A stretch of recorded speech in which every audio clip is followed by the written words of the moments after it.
દાદાએ વાત કરીને ચિત્તની શાંતિ, મનની પ્રસન્નતા, દિલની દાતારી, ગુમડાની રોજ અને ટાઢિયા તાવની ટાઢ આ અંદરથી આવતી હોય.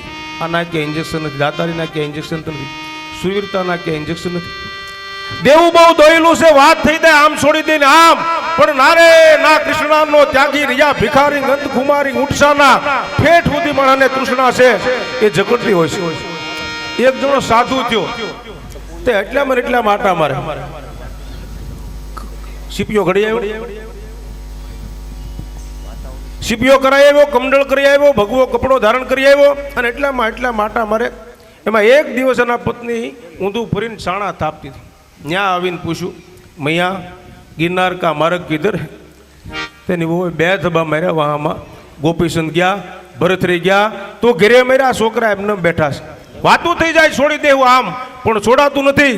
આલો ખાસર મહાન દાનેશ્વરી આંગણે એક જાય, બીજો આવે, બીજો જાય અને ત્રીજો આવે. જે માગે એને મોઢે માગ્યા દાન આપે.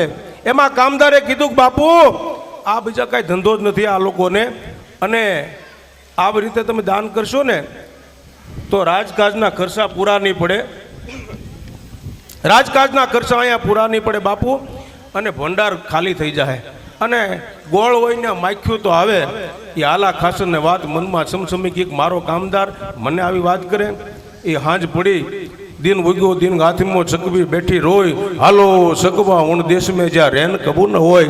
ભલે ઉગ્યા ભાણ ભાણ તિહારા લો ભામણા, પણ મારી મરણ જીણ લગ માન રાખજે કશ્યપ રાવત. ઉગ્યો તું ગરુડ તાતો ગરવર્ગ ધારા ગયા, હે દેવાજ પર સુર કર્મી કશ્યપ રાવત ભગવાન વસ્કર છે એ રના દેના ગોરડે ગયા. અને અહીંયા આલા ખસને વાત મનમાં સમસમતી ક્યારે હાંજ પડે. અને હાંજ પડી અને કામદારને બોલાવીને કીધું, કામદાર મને કાંઈક તમે કહેતા હતા કે બાપુ હા આ લોકોને બીજો કાંઈ ધંધો નથી, ભિક્ષુકોનો તો આ ધંધો છે, રોજે ઉઠીને તમારે ત્યાં આવવાના છે. અને બાપુ રાજકાજના ખર્ચા પૂરા નથી પડતા. બીજું કાંઈક કહેતા કે બાપુ ભંડાર ખાલી થઈ જાય એવું બોલ્યો તો. ત્રીજું કાંઈક કહેતા હતા કે હા ગોળ હોય ને માખ્યું આવે, ગોળના ટુકડાનો હાલા ખાસરે ઘા કર્યો લાવી દો માખ્યું તો કે એ તો એમને ન આવે કામદાર, મારો દિવસ છે ને એટલે અહીંયા માખ્યું આવે છે.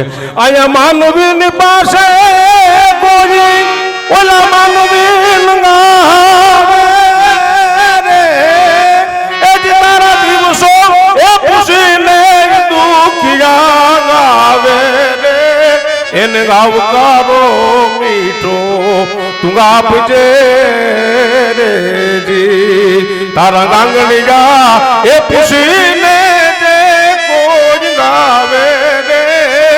એને ગાવકારો મીઠો આપજે રે જી.